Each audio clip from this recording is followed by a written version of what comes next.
Achraza that they made at the United Nations. Now, the fact is, the United Nations was really set up for this purpose in the first place after World War II, as the Mashiach explained in a footnote.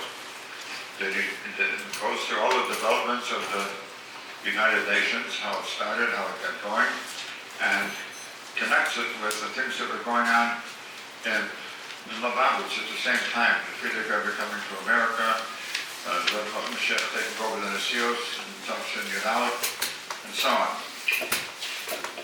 So, if anyone, I have extra copies of the Sikha that they printed up for this Shabbos, the Sikha of Shabbos Pashas Mishpatim, Tavshin and Beis. You know, they print these up at Devar Malchus. They put it out in 770. If any, is anyone recording this, by the way? A recorder, a voice recorder? Yeah? So, I might have to get it.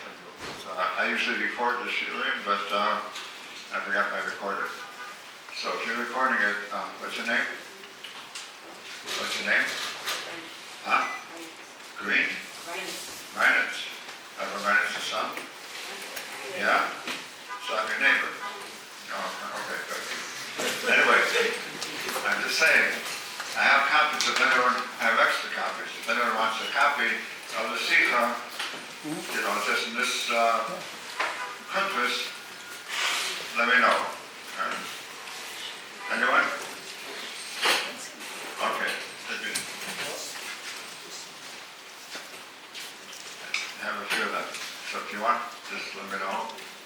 I'll leave them here.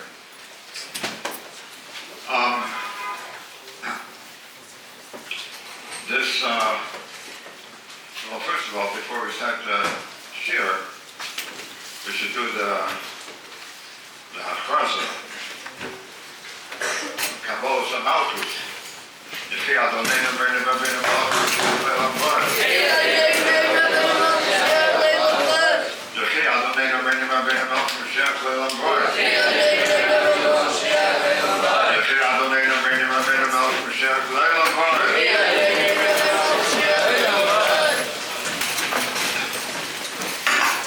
Now I should say that at the present time, my daughter,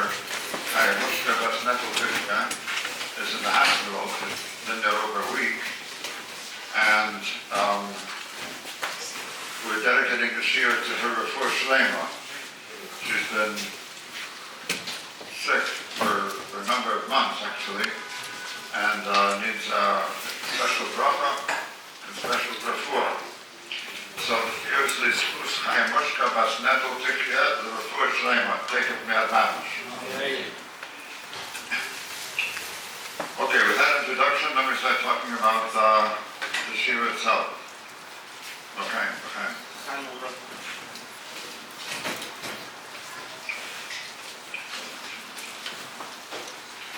In the Sikha, well, throughout the Sikhas of Tavshin Aleph and Beis, you see, I mean, I know you guys are pretty well versed in these Sikhas, been living them for years.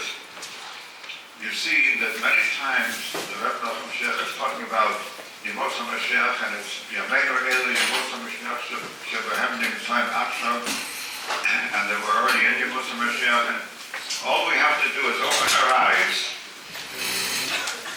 Usually he says L'Toach HaSeinayim, sometimes it says L'Koach HaSeinayim. All we have to do is open our eyes and see these Inyonei Mashiach that are already in existence in the world. First thing I want to tell you is that, I mean, I've written a lot about looking at Lateim and seeing it in various ways in the world. Transformation of military technology to peaceful uses, transformation of military bases for peaceful uses like hospitals and living places, apartments, and basically the transformation of the attitude of the nations of the world and their leaders from military to peaceful. So in the process, I've identified, in my opinion, 3 different levels of opening the eyes. That's the first thing I want to tell you.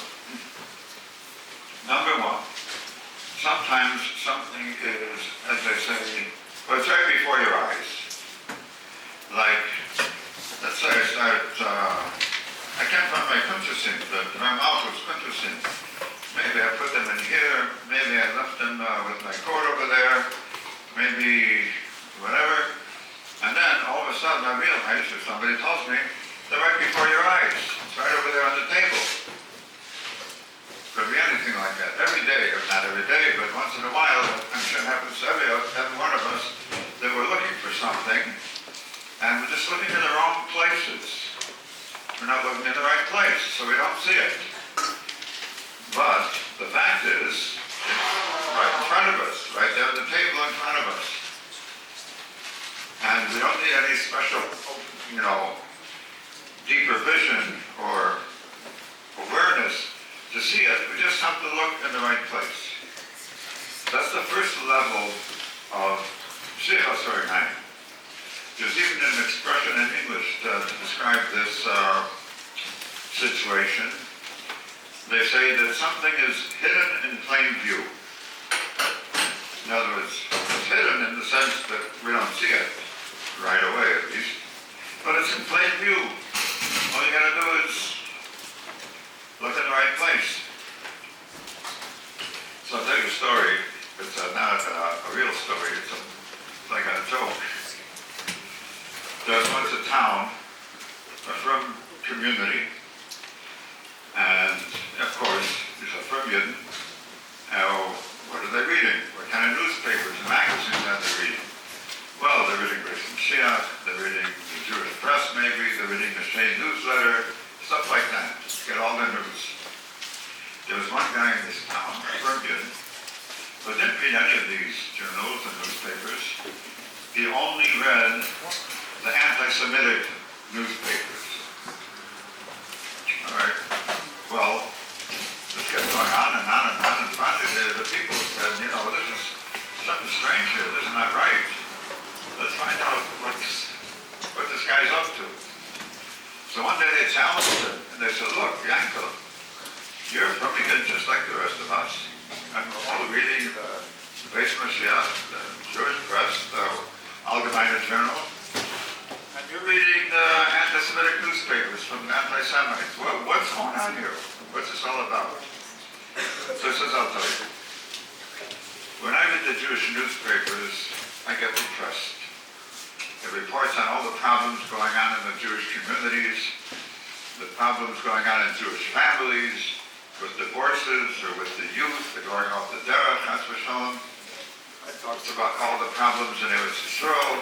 I get very sad, When I read anti-Semitic newspapers, it says there, the Jews are running the world, the Jews have all the money, the Jews control all the governments.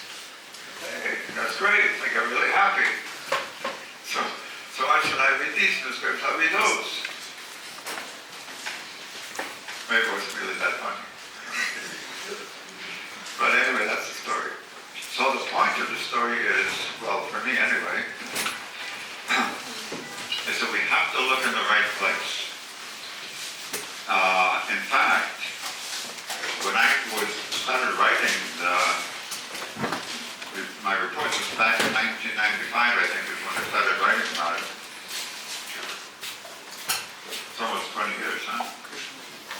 It's more than 20 years, almost 30 years. Anyway, so where did I find a lot of the information? I didn't have to look deep into secret documents and CIA files and get the State Department secret reports. It was a lot of it from a magazine called Scientific American. That is a regular magazine in the United States. Anybody can get it, anyone can buy it. And it reports on different technological things, scientific things. And there were reports there on military technology transformed to peaceful uses. Even after they count that in some cases, the people who were doing it, the people who were taking this military technology transforming it to peaceful uses, were actually saying that we know what we're doing. This is the prophecy of Isaiah. They shall beat their swords into plowshares. There's a company in England that's devoted completely to this purpose. They call themselves Plowshare Innovations. What is the meaning of that name? plowshares. They're not producing farm equipment. They're not making plows. But they say we are taking British military technology and reworking it somehow to apply it to peaceful uses, medical purposes, help people make a living, and also, and we see ourselves as part of the fulfillment of the prophecy of Isaiah that the nations of the world will beat their swords into plowshares.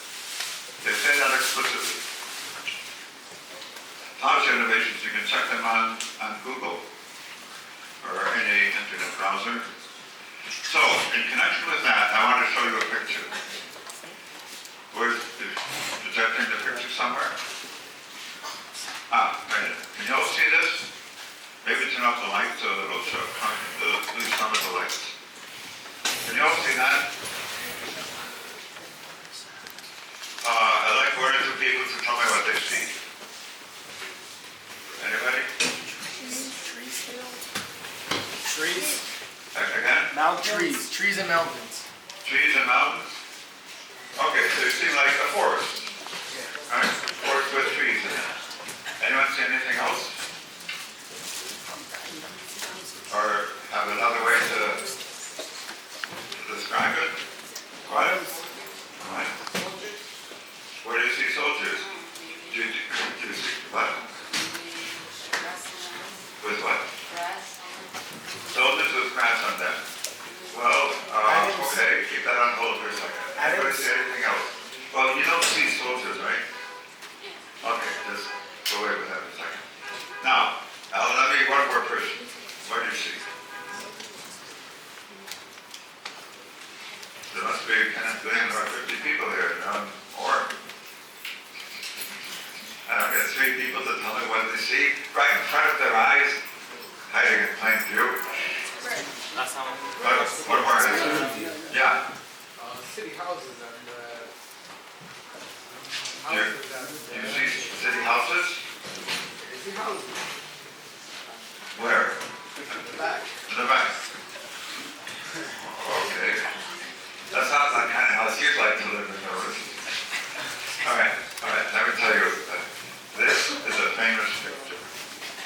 This is a famous picture. It came out back in the 1990s. And it has a name. It's called Magic Eye. Magic Eye. Now that's a cool name. There's no magic here. Let me tell you this. If you can find the right way to look at this picture, you know what you're going to see? Now probably a forest with trees is the closest description to what you see without looking any further. If you look at this carefully, and what does that mean? I'll get back to that. But you'll see 3 dimensions here. You'll see not just like it looks like you're seeing a surface picture, but it's like you're seeing a field stretching back far. Like actually, here's here and there's there, 3 dimensions. And you'll see standing about right here, there's a deer. And the deer is looking straight at you. Now you're not going to see this right away. But what you have to do is you hold it in front of you, no magic, and you just kind of look at it a different way. You blank out your vision, and then you look as though you're looking off in the distance, and you hold it and move it back and forth. Everybody has a slightly different way to do this, but that's basically it. And you will see a whole different thing. You'll see the same colors and the same stuff, but everything is arranged differently and looks different. The field, like I said, stretches back a long ways. And in the middle of the field, around right here, you'll see a deer standing in the middle of the field and looking straight at you. Now, it takes a while to do this. What I'll do, I sent you have a copy of the picture that I sent in the email, so you can, when you have some time, Print it. Yeah, print it out, and it works. It works. I think it works better in color, but it works in black and white also.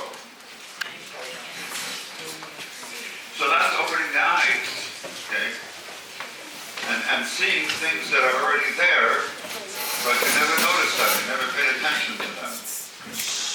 Okay, let's go on to level 2. There's a second level of opening your eyes to see the Geulah. Sometimes, let's say, you look at the world, and you see, well, I learned a secret about the nations of the world making Hashgaza, that they're going to be peaceful, and they're going to transform their military stuff to peaceful stuff, phase out wars, and stop producing so much weapons, and I don't see that in the world. I see kind of the opposite. Or I don't see all this completely. So let me tell you some examples of this. All right, so this is the second level of opening your eyes, that you have to change your point of view. You might even have to change your assumptions. We all walk around with assumptions in our eyes. Like, what allows me to see this is a hat and this is a computer? Because I'm familiar with hats and computers. So I know a hat, so the information in my brain is more the brain than the eye. The information in my brain tells the eye what you're seeing is a hat, what you're seeing is a computer. Sometimes it doesn't work like that. I'll tell you a story. Way back, I don't know, more than 30 years ago. I came one Shabbos to 770. It was much more than 30 years, maybe 50 years ago.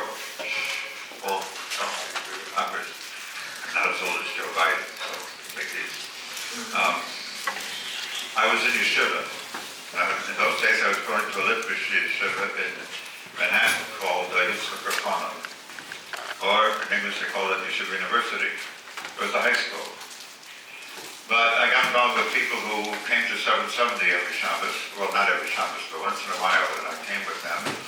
And at one point, I decided I'm coming for Shabbos to Conheim to 770.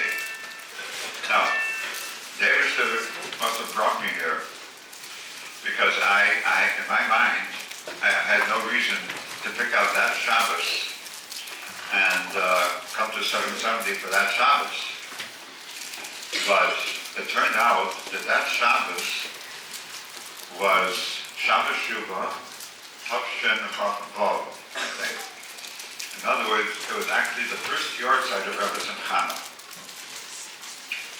So I stayed in the basement apartment of someone, a couple of brothers called David and Usher.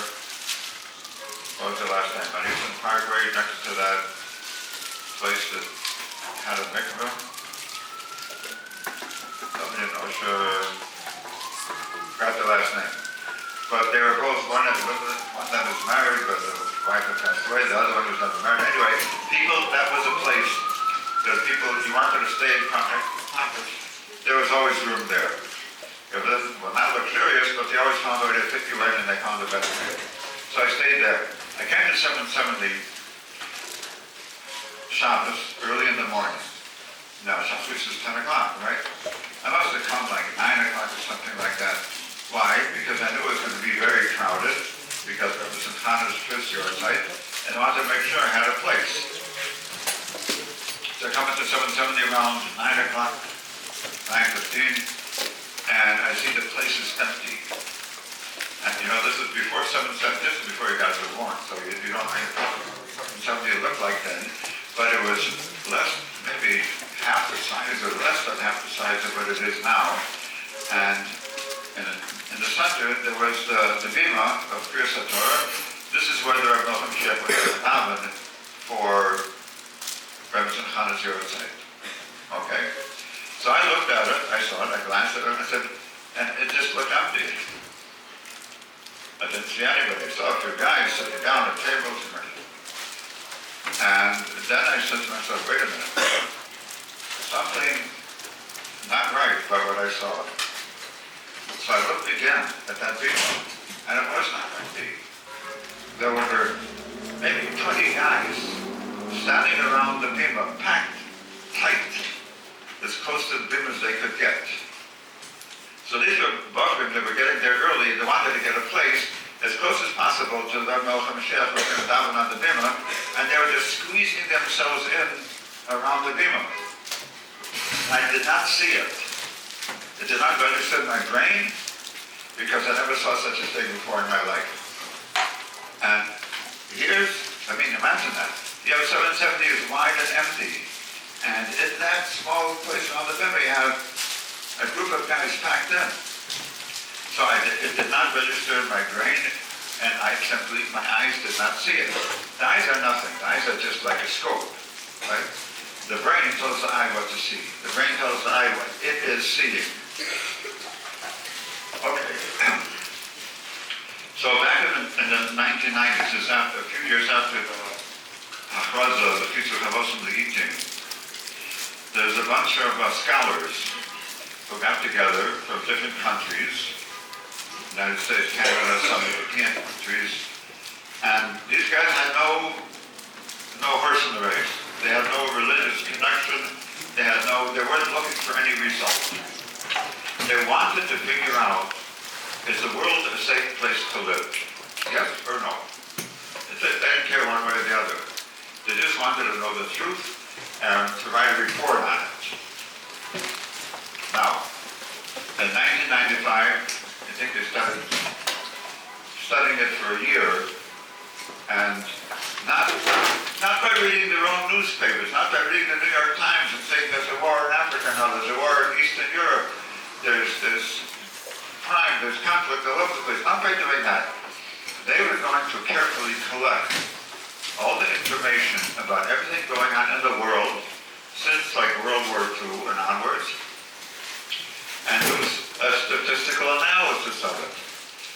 How many wars were there earlier in the century?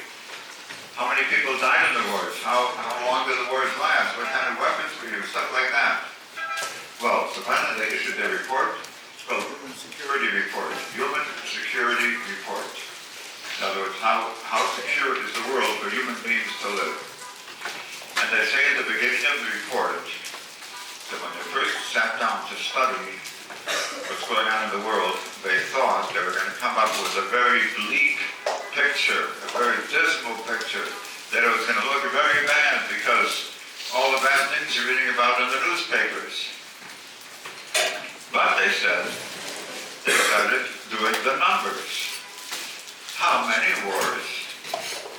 And they saw that the number of wars in the world has gone down, steadily going down, decreasing. How long do the wars last? The wars are getting shorter, much shorter. How many people are dying in the wars? Fewer and fewer people are dying in these wars. So they said, they're reading the right newspaper. They wrote the right newspaper, Human Security Report, and everything looked really good. And to top it all off, they had a section that talked about civil wars. Notice, civil war is a war not between one country and another, but within a country. When you have a group, or maybe let's say you're reading the news now, maybe you know what's going on with the border. Let's say Texas would rebel against the United States and said, okay, we're going to war. Our National Guard is going to war with Biden's army. That almost happened, by the way, within the past couple of weeks. So let's say they did that. Texas declared war on the United States. That would be a civil war. A war of one part of the country against the government of the country. So they have a graph. I should have sent in the graph also with this, but anyway, you can see it in my book, Scientific Thought in Messianic Times. But you know what? I'll better send it in an email and you can circulate it around. They have a graph showing civil wars after World War II going up and up and up and up and up. All of a sudden, a certain year, it goes down, sharply down, way down very fast. Goes more and more and more and more and more. And then it comes the year XYZ, you'll tell me what that year was in a second, and civil wars go down. I didn't make this up. I just photocopied. What year was that, would you say? Shiur Inyonei Toshin and Base, 1992. They're right, Toshin and Base, they're right, 1992. I'm just saying, here's an example of you think, you have to change your assumptions. You think things are one way, but then you look more carefully, and maybe it looks exactly the opposite. I just came to my mind now about some other story like this.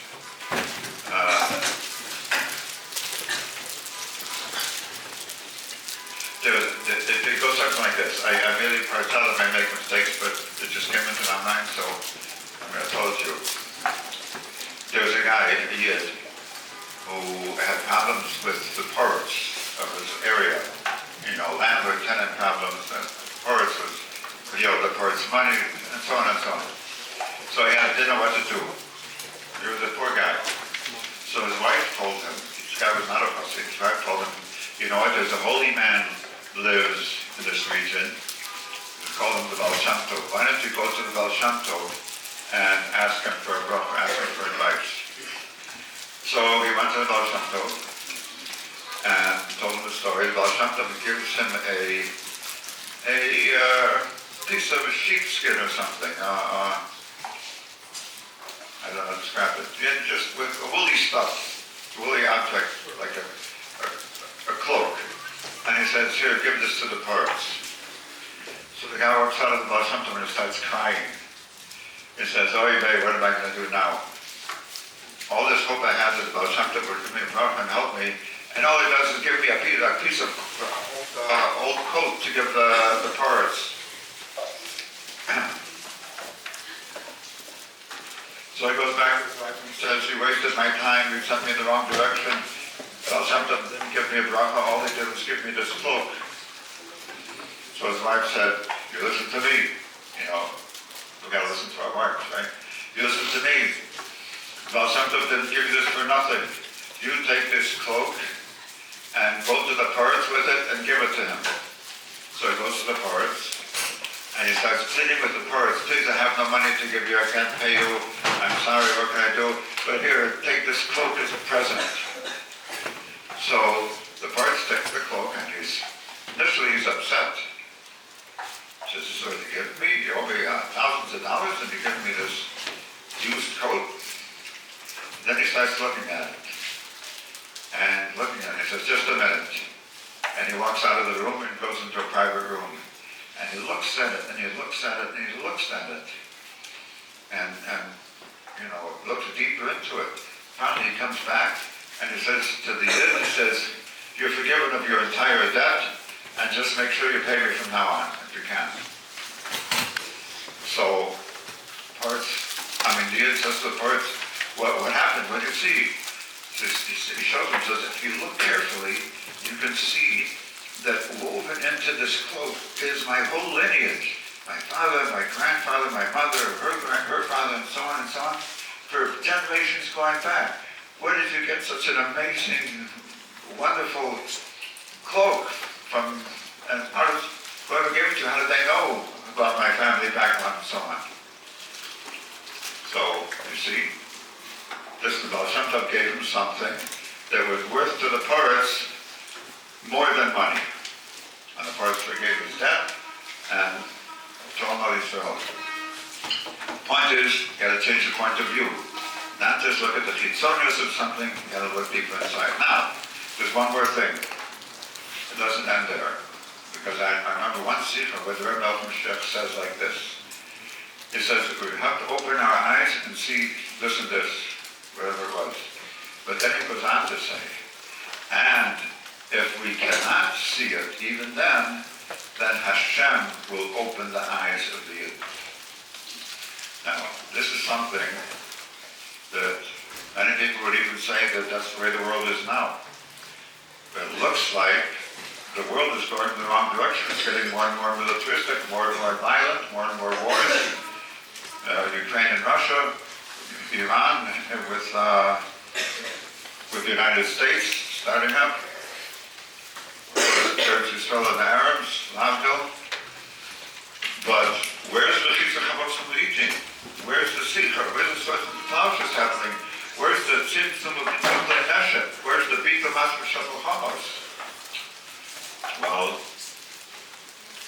So all we can say is we don't see it. We start to see it. I did for a while. I wrote articles based on Mashiach, if anyone reads that you should be reading it, right? Read the Jewish newspapers, not like the other guy. I've written about it, and up to a certain point, but it got out of hand.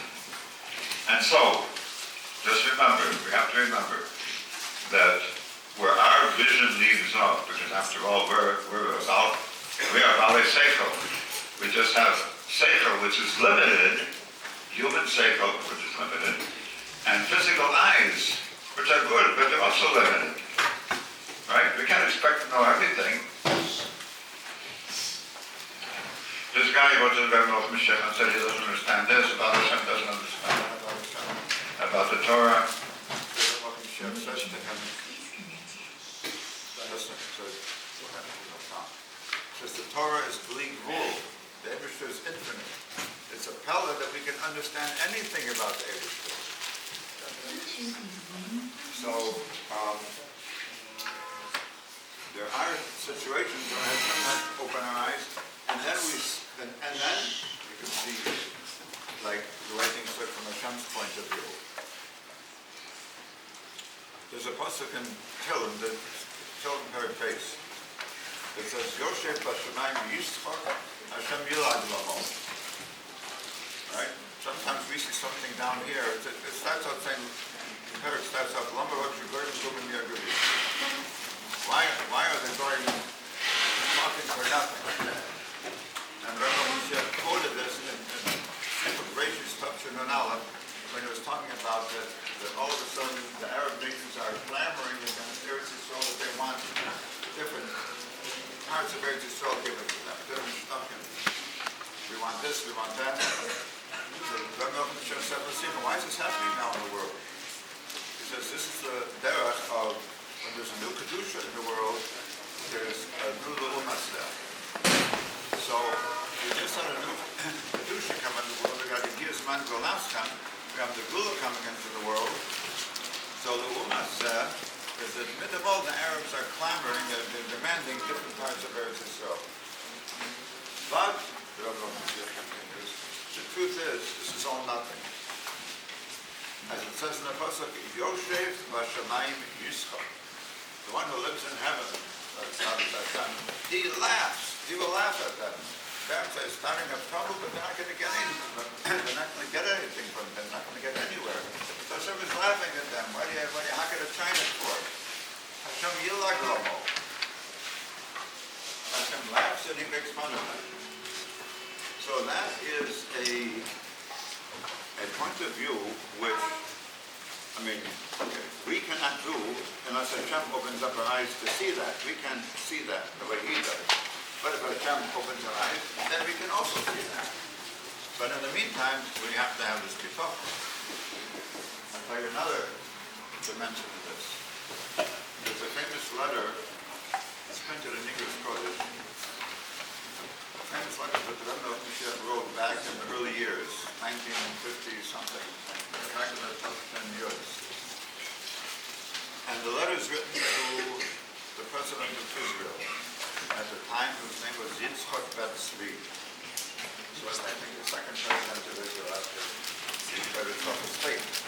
And what's the issue? The issue is, how do you say President is not in here? They call him a Nasi. They call the President of Israel a Nasi. The Mashiach would not do that. In all his communication with Israeli officials, he would write President, the Yiddish word, the English word, Hebrew letters. They did not use the word Nasi. So they had a China coming up with that. How come you don't call that Tzvi a Nasi? Come on, man. What, do I have something against it?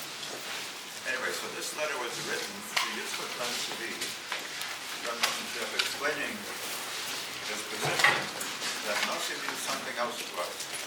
Nasi is like Nasi is Buddha, Nasi is Shiur and so on. Or in our times, Nasi is the Nasi Hador. And we generation. So it's not just a political title. It has a meaning of kedusha. And the letter goes on. This is the part that I think is most often quoted. You may have heard it. Rebbe Mashiach says, "Miyom ha'holchi lecheder." From the day I started from Rebbe Mashiach, from the day I was a child going to cheder, he says maybe even before that, I started to wonder what the Geulah would have to be like in order to fulfill the Nebuah of Yeshayahu. What's the Nebuah of Yeshayahu?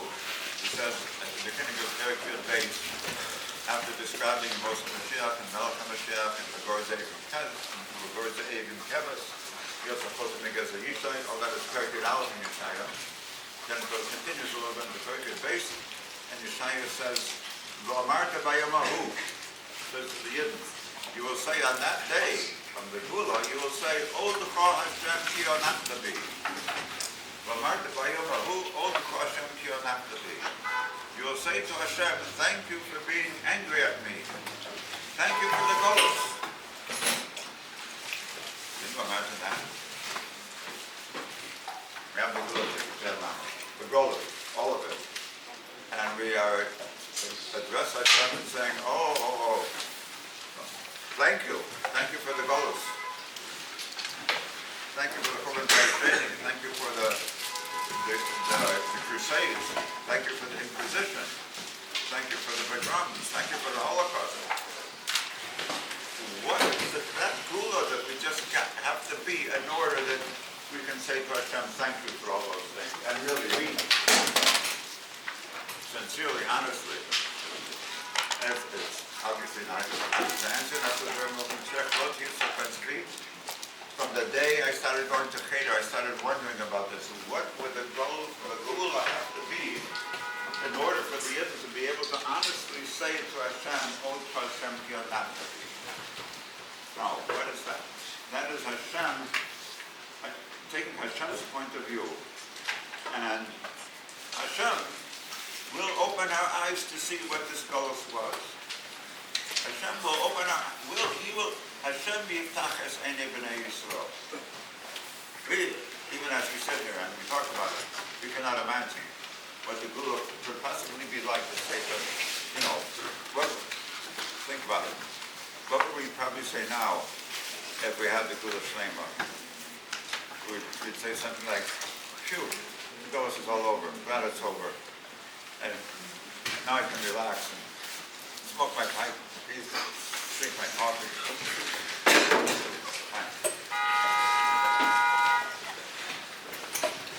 So we think, but we have the dance and the vision, the things to say to Hashem, oh, thanks for the Geulah. I don't know about that. So, but Hashem yiftach es eineinu. We will do that. It says in the Navi, we will say that to Hashem. So Hashem will open our eyes to see it. Okay, let's see how much time we have. We went over time, but I still have to tell you one or two things. All right, I got to tell you at least two things. Number one, going further into the Sitra, in other words, at the beginning is about the Olam and the making the Hafrosa, what brought them to that, and how Chabad, Hafrosa, and Mayonis from the Friedrich, and the Rebbe Mashiach, and the Shevet B'nai Noach, brought to going to that point. But near the end of the Sitra, he switches direction. He starts talking to the Yidden about being good Yidden. In other words, he says like this. Make it short. He starts going into Baba Basra, which is the first of Al-Peh, Parshas Mishpatim. He says, how does Baba Basra start off? It starts off with the mission that says, Hashluchim sherasu l'chalom. It's not talks about a conflict or an argument or a damage done by one Yid to another and it takes him to basing. It's not talking about money he gave him and not getting it back. They're arguing over the money. It says, Hashluchim sherasu l'chalom is that two partners, they have a joint business, a joint area of property in this case, and they're coming to base these together, not arguing. They want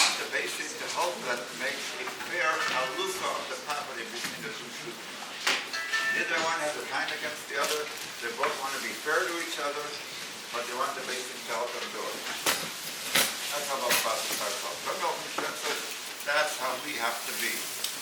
We have to look at our fellow Jew as a shutaf. Our fellow Jew is our partner, not our competitor, not something not someone we're competing with to get better grades or get a better job. We have to look at him as a partner. That means you're my partner, right? That means I'm interested in things being good for you, and you're interested in things being good for me. Because when things are good for you, things are good for me, things are good for the business. That makes sense. Says now, if the Goyim, if the chitzah of the Goyim are saying the chitzah Charbot La'itim, and it involves, like you said in the first post of the Sifra, Shituf Kula, the Goyim are starting to work together, and I've seen this cooperation in the early 90s. You would see this. They work together. Ezra Hadodis, and they help each other. So if the Goyim are making that hachrazah, Kal Vachomer the Yidden, which we have the mitzvahs and Avos Yisrael and so on, and have we have there's an natural inherent actus between Yidden, and all Yidden are one to goof effort. Certainly we have to have that attitude, to be like a Jew as a shutaf instead of anything else. If the Goyim can do it, Kal Vachomer we can do it.